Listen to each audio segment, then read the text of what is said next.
Drink beer. Think beer. You're listening to Brew Bloods. Hey, welcome to Brew Bloods episode 83. It's a very special episode. We just got back from the Petticolas 5th anniversary party, New Year's Eve party. So you're hearing this obviously in 2017, but we celebrated with Michael Petticolas. He was dressed up like a naked baby with the little sash and everything as he made his cheers for the New Year. So sexy. And that sexy voice you hear there, Stefan from the What's on Tap podcast out of Sweden. Came here just for this event. Yo, girl. Why do you sound so NPR today? It's really weird. It's anytime I have these headphones on with the Tascam, I go into NPR mode. I'm trying not to be too loud, so it's hard to say. Whatever. I thought it was on an episode of All Things Considered or something. Welcome to All Beer Considered here on the Brew Bloods. I also like the fact that we're splitting 2 mics between 4 people. Well, we're doing the best we can. I don't have any more splitters, so this is the mobile mic one. Yeah, we're mics 4 guys. I love that porn. That's my favorite porn. We're also joined by Javi from Central Track again on the show. Guys? Welcome back to the show. Thank you. And so you're going to hear next week. We'll hear the episode that Stefan recorded for What's on Tap. You'll hear our review of the Operation Collaboration from Petticolas with Green Flash, but that'll be next week on our show. But did you guys enjoy the Petticolas 5th anniversary? The new tap room that they unveiled? Yeah, it was really nice. It's a lot of really high ABV. I should tell. Like I've already had quite a few ABV beers. Everything seemed to be between 8 and 11, 12%. Yeah, they got a couple of. They have the Alfred Brown that's about 5.3, and then a couple of those other great Scots I think were around 6.5. But definitely nothing session available there. No, and overall it was just really nice, especially when you can do the what do you call it? The trying it by the years and everything. The vertical, yeah, vertical. Thank you. So, what did you think of their flagship beer, the Velvet Hammer? You know, I really enjoyed it. I thought it was quite nice. I'm not a big one for spiced ales, right, but it was a really pleasant red ale. I really, really enjoyed it. So we're not just blowing smoke up Michael's ass then? No. I mean, you are. You really are just you're just on your knees filleting him constantly. But that doesn't have to do with I the beer. enjoy. I mean, I enjoy that in a podcast. Don't get me wrong. But no, it is well due. He has put out some really, really great stuff, and I feel like I've today I feel like I tried 5 years worth of history in his brewery, and there was a lot of really, really good stuff there. Yeah, they had 36 beers on tap there, and they had a number of verticals from the Duke to the Great Scots. They had the Sledgehammer, they had the Velvet Hammer. I didn't see the Pick Hammer, but it was a fun party. It was they had 2 sessions I think going on. We went to the first session. Yeah. And so they had one at noon, and then they're having one at 4 p.m. Right. And they did the right thing by cutting off the amount of tickets that they sold for each session, because honestly, unlike years past, this has been a tradition with my friend Alyssa and I, where we've gone for the last 3 years, and every time it's always super busy, and you just gotta. It's one of those where sometimes you would have to, get your drink, get back in line, take your drink your beer, and then by the time you're done, you'll be up at the front of the line. But this is much more relaxed. And honestly, a lot of people cleared out kind of early, actually. Yeah, I would say around 30 people started to clear out. Yeah, I would say it was really nice because I didn't have to wait in line for anything, and almost I was trying to figure out what I wanted, and the servers were like, "What do you want? What do you want?" I'm like, I just need a half a second longer to be able to all right, just give me that. Yeah. It was nice. It was spread out and well organized. Conversely, I didn't go to it this year, but the Bourbon Barrel Temptress release party I heard they didn't ticket it like they did last year, and people were saying you had to wait 40 minutes in line just to get one glass, which was just crazy. I don't know if that's true or not. We weren't there. It was on the Dallas Facebook group. So but they had 1, 2, 3, 4, 5 different stations, 6 different stations set up. Manned by easily 3 or 4 people each. Yeah. So you could easily hop around and try different things. Yeah, it was a good party. Congratulations to 5 years for Petticolas. Now, Stefan, he was supposed to bring us a number of beers, but unfortunately somebody stole. Right. So somebody got themselves some nice Euro beers. My luggage was stolen. And we were supposed to be trying the Yellow Belly today, which is hands down one of my all-time favorite beers. That's just an Omnipollo amazing, Omnipollo as well. Amazing beer to try. And but I will say, you showed me that bottle. That bottle makes me uncomfortable. It should, because it's their anti-racism beer. And it looks like it looks like something, David Duke would be in favor of. Right. So it's their anti-racism beer. And the packaging itself is a beer in a white paper bag with eye holes with tied a tied top, and then with 2 little eye holes on it, so it looks kind of like a clan hood. It's very disturbing. But when you take the paper off and you read the label itself, it's very much about racism awareness and combating racism and equality and. So if you see anyone in the Arkansas area with a clan hood beer wearing a small girl's clothing, then you'll know that they took Stefan's bag. They stole my shit, man. Straight up stole How disappointing, I would imagine it's... why would you steal a little girl's bag anyways? Well, because it was an oversized suitcase. It was a huge suitcase. It was big and it was red. And what happened was... Big and red, much like your appendage. Yes, exactly. big and red, much like the rocket is what we call it, the red rocket. So what happened was we flew in... And they didn't have our luggage, so we thought, well, crap. We'll go into Tulsa and go to the Prairie Artisan Bar, which was amazing because they were selling the deconstructed Prairie Bomb. So you could buy a deconstructed version of that. So you could buy either like the vanilla or the chocolate, the chili, or the coffee version of that. And we tried the vanilla and the chili version, and the vanilla was amazing, just out of this world. The chili what I tried was really, really dry. It was just kind of okay. And then we tried a couple of beers from American Solera, which is a brewery headed up by the guy that used to run the sour stuff for Prairie Artisan. He opened his own place basically right next door. So I tried a couple of his things. And if you like sour beers, American Solera just does like an amazing stuff. And then you found out that you lost all your beers. and then we found out we lost all of my luggage. And then I had the honestly, I feel really bad for you guys because you don't get to try the Yellow Belly. You don't get to try the Texas Pecan ice cream stout, which is amazingly good. It was just ranked one of the top 50 stouts in the world. Which you guys just covered that on What's on Tap, right? Yeah. The last episode was the Texas Pecan and the Rocky Road ice cream stouts. I'm very disappointed, and I expect you to, once you get back, you can spend $300 and ship those back to the States. Yeah. No, honestly, I would love to ship you guys those. I think, what's great is in March, the Noah Pecan Mud Cake Stout becomes part of the regular release series for Omnipollo, and I'll definitely send you guys that stuff because it is, honestly, it's one of those beers you have to try. Yeah, we're definitely looking forward to that. And logistically, how much does it take to ship from Sweden to it's a here? lot. And vice versa. International shipping is never cheap. So if you're going to do it, you got to make it worth your while. Right. But I'm wondering, how many beers is it worth? Well, I just sent him a shipment a few weeks ago, and it was probably 10 beers. Yeah. And it cost, and the slowest shipping, it cost me $150 to ship it to Sweden. Yeah. Yeah. So I think what I sent you 6 beers in over 2 packages, and it was around like $60. Yeah, it's not cheap. Yeah, I wanted to do UPS to get a signature and all that because a lot of times it gets lost. And it was going to be like $300. And he's like, you don't want to do that. I'm like, no, you do not want to. I will ship with the USPS, cheapest version available. But today we're talking about the outside the lines from Omnipollo. I always want to call it Omnipollo because we're in Texas, obviously. Of course, the omniscient chicken.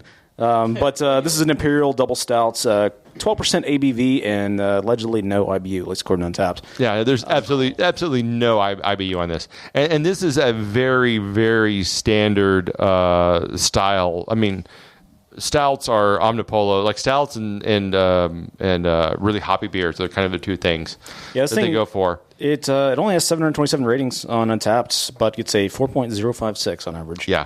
And this is done with what was the brewery? It was Trillium, and Trillium also does an outside the lines, but it's the U.S. version of this. Right. And this is cardamom and vanilla, which I'm not familiar with cardamom, so I would talk about cardamom because I know you love it, but your partner Matthias hates it. Right. So Matthias, who works with who does What's on Tap podcast with me, he does not like the cardamom beers because cardamom is a very distinct flavor. It's kind of like getting a licorice beer. you're definitely going to know that's a licorice beer if it's done right. Like black licorice or red like black licorice, okay. yeah. And so it's distinctive like that, or this has a black licorice taste to it? No, it does not have a black licorice taste. It's distinctive like that. Gotcha. So if you've ever had Indian rice, like Indian food, uses a lot of cardamom in Indian food. He said a couple of times he tried to make a batch, because he's a brewer himself. Yeah. Stefan's actually wearing an Olsen Brewing t-shirt right now, which is Matthias's brewery.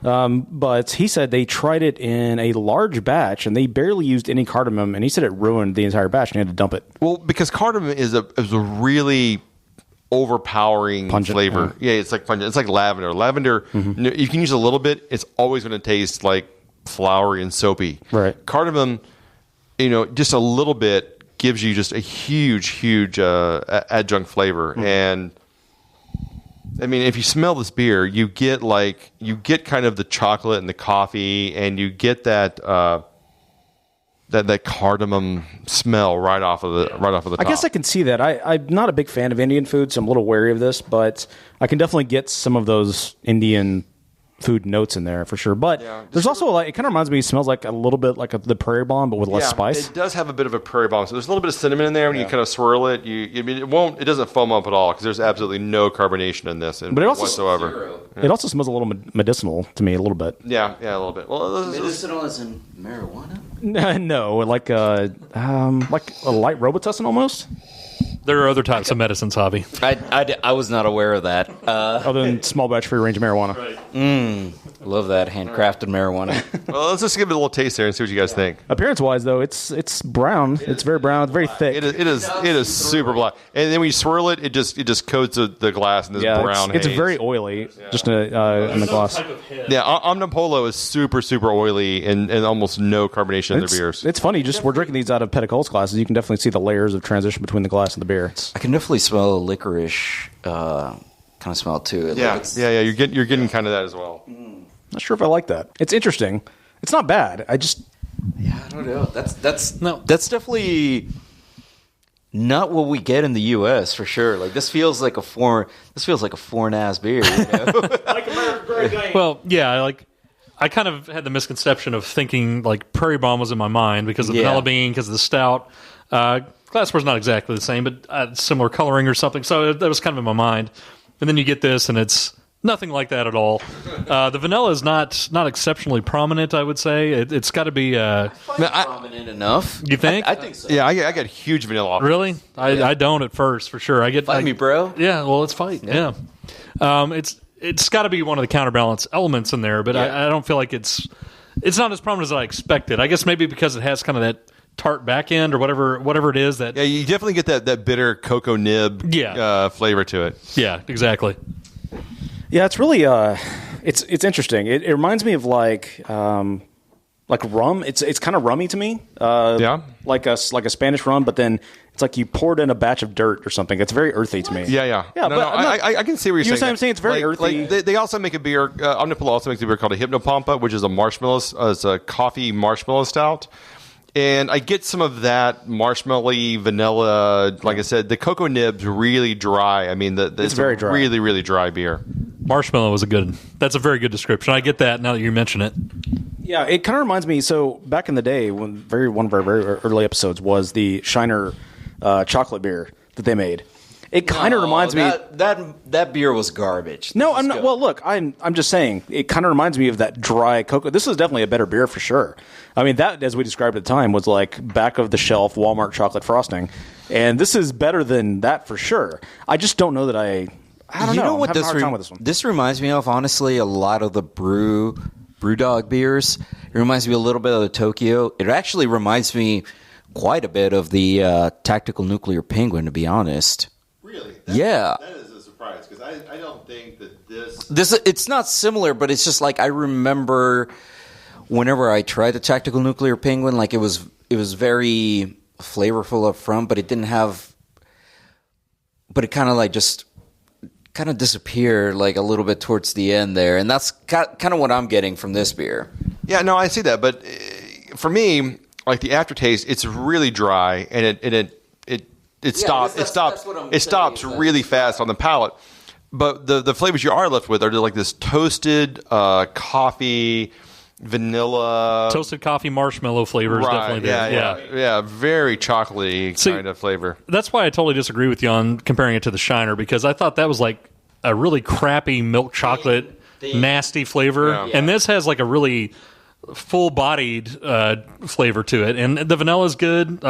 I get it after drinking it a little bit more. I do get the vanilla marshmallowy flavor, and I think that does counter out. I think toasted is a very good description. Yeah, toasty aftertaste is it's really good. It's much different than that Shiner for me. Honestly, it's starting to taste like have kind of like a s'mores kind of flavor. Yeah, s'mores. Yeah. Oh yeah, very much so. I think once it warms up, and it really, that's the great thing about Omnipollo stouts is you let them warm up a little bit, and they just blossom, and they just bring you so much more. I didn't mean to be disparaging. I'm just saying you did. You're dick. Well, I don't know. We all feel that. I tell you what, I don't like the uptops on this beer, but I do like the back end on this beer.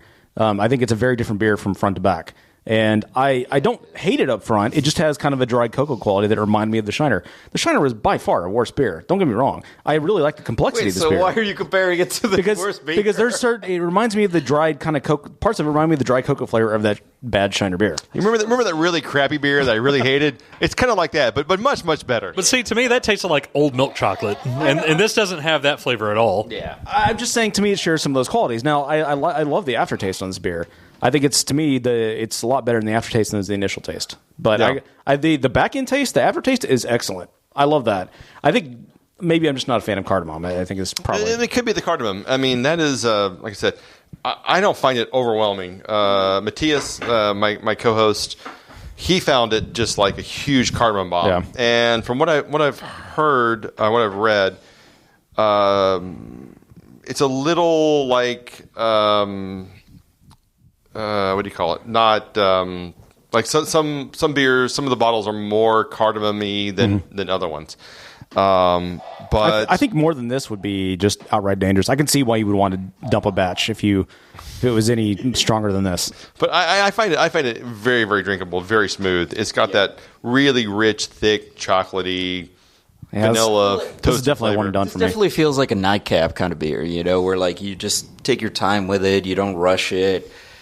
And you're probably going to go to bed right afterwards. Yeah, it's like 11-12%. So, yeah, it is. It does not taste like it is 12%. Yeah, to its favor, it's not boozy at all. It does not taste like that at all. This is definitely a finish one off and then finish yourself off and then go to bed. Yeah, Omnipollo does an amazing job of hiding their ABV. They usually do not taste that boozy. Yeah, that IPA that I had saved from your last trip. What was that called? Nebuchadnezzar? Nebuchadnezzar, yeah. That high ABV couldn't taste the booze at all. I don't know what magic they weave, but I guess today we're podcasting about all like less boozy beers, I guess, or less boozy tasting beers, hiding them all. Sure. Yeah. All right. Omnipollo does like hands down some of the best stuff I've ever had, and I usually enjoy pretty much anything they do. This was a one-off that they did. Probably never see it again. I bought like 7-8 bottles of it just because I figure it'll age out pretty well. That and the Noah Pecan. Mud Cake Stout, right. Also really, really good. But yeah, I can get you guys some more of the stuff. Yeah, I'd love everything you've sent us from, and I've heard about from Omnipollo. It sounds, I love how crafty they are, and without being, since I'm not like Jester King does a lot of experimentation with, but they're all wild ale and sours, which I'm not really a sour fan. So it's nice to see somebody else being crazy experimental. It's really cool. And they come up with this like stuff. You're just like, you should just call that diabetes because it's just like diabetes. Yeah, it's like graham cracker, chocolate, caramel, marshmallow. Sounds amazing. Something stout. I mean, they just do like if you follow them on Instagram and they come up with stuff and you're like, and what's your Instagram? What's my Instagram? What's your Instagram? My Instagram is, I have two. I have one for the podcast, which is What's on Tap. And then I have my own personal Instagram, which is Booze and Bars. Yeah. And I showcase a lot of the beers that we try. And a lot of your dick pics. And a lot of dick pics. With your dick wreath. Yes. Well, it's a lot of tuck pics because they can't show peen on Instagram. So it's a lot of, tuck just a hint. It's just like, I just like to reenact that scene from Silence of the Lambs every day. That's all you get. Yep. And every time he tries a new lipstick. Yep. All right, well, let's go with ratings. Stefan, let's go with you first since you're more experienced with this. Well, I absolutely love this beer. This is my second time to have it. I think it's one of their better. I put it up there with the Noah, with the Yellow Belly, with the Lorelei, which is another just amazing like stout that they put out. So this for me is like a 4.5. All right. I'd give this, honestly, because it kind of reminds me of, like I said, the Tactical Nuclear Penguin and like the Tokyo from Brewdog. I'd give this like a 4.25. It's good. Yeah, I think it's got a really good mix of toasted notes, and then the marshmallow vanilla does a good counter. It's dry, like you said, but it's not drying, which is always good. Kind of like Marcus said, I think I do appreciate the aftertaste of it, but I actually like the upfront as well. So I think it's a pretty well-rounded beer overall. So I'd probably give it 4.25. Yeah, I don't think I can go as high as you guys, but I think that's just my flavor problem. Because you're a dick. I'm a dick, yeah. But I'm not going to give it a bad rating. I'm actually going just because I admire the complexity of the beer. I don't think I like cardamom. I'm definitely not a licorice fan, so I really don't like the upfront in this beer, but I really admire the back end of this beer because I admire how it transitions. Do you get licorice flavor out of this? Because I really haven't gotten much of that. No, very little. I can taste it, and maybe it's just my weird tongue, but I can. Well, I think that I can see we're getting a licorice, but it's not really licorice. I think it's that cardamom flavor that's doing that for you. Because if you had really licorice beers, you usually feel really, really numb in your tongue. And that's where you can tell, like, you've got that really strong black licorice. We don't get flavor. licorice beers here in the States, as far as I know. Yeah, well, I could have brought like 3 different black licorice beers, and they would have all. That's kind of honestly, you think they sound horrible? They're really, really good. I would like if there's an American black licorice porter stout, I probably wouldn't do it. Yeah, but because licorice is such a dominant flavor in like so many things in Scandinavia. They do some really, really nice stuff to where you don't get that like just punch in the mouth. Mm-hmm. It's like a subtle aftertaste. It just creeps up on you. I would imagine it requires decades and decades of experience with mixing those ingredients, which we obviously don't have here. Right. Well, you guys like the chili licorice beer I brought that's true. About 3 years ago. That's true. Yeah, that's a good point. So, yeah, I admire the complexity of this beer, even if I don't necessarily enjoy the flavor palette overall up front. But I do like the aftertaste quite a bit, the almondy, smoky, s'moresy type flavor. So, I'm going to go with 4 out of 5. If I were just going on taste alone, I'd probably rate it lower, but I admire what it does. How it has a very it's a very complex beer, and I admire that. And I think probably for people who enjoy cardamom, you're probably really going to like this beer. Yeah, I think if they did a barrel-aged version of this, it would be really good because they're doing a lot of barrel-aged versions of their stuff right now. And like the Noah Pecan, they have 2 different barrel-aged versions. One is a double barrel-aged where they barrel-age it on Islay whiskey and then another whiskey, and it's unbelievably good. I bet this beer would be good if you aged it for a couple of years. I bet it would. I bet it would age really well. But yeah, I'm going to give it 4 out of 5. It's definitely it's a one and done for me. I could not drink more than one of these. I think really the fourth of a bottle I got here was enough for me. Really? Yeah, it's good. It's just not. can't imagine having more than half. I think it's just. I don't see that as a bad thing. I think it's just so flavorful. It's like really strong in a good way. Yeah. That I feel like it's. Honestly, I feel like this should have been in a bomber. And just like maybe had like a slightly bigger pour per person, but I like it. I admire what they did. I think it's really good. Like I think it's like a shareable beer. I don't think that it's like one where you just pour yourself a full snifter's worth and then. It's definitely great for a bottle share for sure. Yeah, exactly. Yeah. But it's really good. All right, and 12% alcohol. You don't want to hit a lot of this. You say that. You want to be at home for this kind of beer. All right, well, Javi, we can find all your fine work at centraltrack.com. Yes. Beer coverage, movie coverage, other coverage. What you guys just named, Brain Dead, your favorite brewery of 2016? We did, and honestly, I can't. I didn't write this year's top brewery of the year. I wrote last year's. Which was Lakewood, but I'm not gonna lie, our beer reviewer guy Ben Smithson, he picked the right one because honestly, like their special releases, their experimental stuff has been some of the much more interesting stuff around Dallas, the Dallas brew scene. And I always make it a point anytime I hear that they come out with a new beer, I always make it a point to go out and try everything. Yeah, It's really great. They're doing barrel aging. They're doing wild ales, farmhouse ales. They're doing just so people know the whole gamut. Yeah, they're a brew pub here in Dallas, and they just started bottling within the last year, right? They actually bottled within their first year. Their first so at your Was it your Christmas party or Thanksgiving thing? Thanksgiving, yeah. Like, I brought the Hammer of the Gods, and that was already aged a year, and they had just opened, like, that summer. So they've been bottling for a while, but they're expanding their bottling. And, yeah, they're a brew pub based out of the Deep Ellum neighborhood, which is historically a music-centric neighborhood. I was going to say, it's real easy for you to check all that out, too, since you can basically walk over there and try it out. Lie, that's actually part of the reason why I'm still in the neighborhood paying that ridiculous rent. But we appreciate you not lying about it, too. That's good. Exactly. No, you lie all great. the freaking time. And Stefan, we can find your podcast, What's on Tap. You guys travel around to various bars, other than your 12 Days of Christmas episodes. 12 days of Boozmas. But yeah, you guys travel around. The Advent calendar, 24 days of unique beers from Tuol. But yeah, it's you guys go around to pubs and bars and breweries in the Scandinavian world, right? Yeah. Will Mike Woods make an appearance on that podcast? Probably not. I think he will not be making an appearance. What about Tiny Lister? There's Tiny Lister. I wish we could Tiny Lister. That would be awesome. Yeah. The Gangster is always welcome.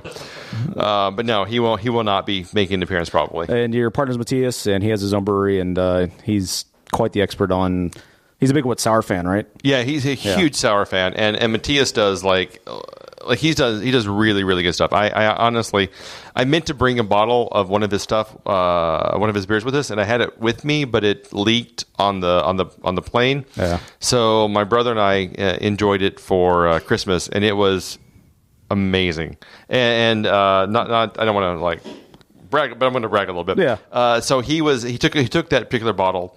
Which is a 17.5% barrel aged stout, vanilla and coffee nibs, and he took it to Copenhagen, and he had the McKellar, the guy head of McKellar, the namesake, try it, and he was just like, "This is almost as good as my barrel aged breakfast stout." Which he's got. You said he's got a project coming up with McKellar, right? Right. So hopefully he's going to be doing something with McKellar, which the owner is Mads Mikkelsen, of course, from Star Wars. Yeah, Mads Mikkelsen. As we all know him, Mads Mikkelsen. Yeah.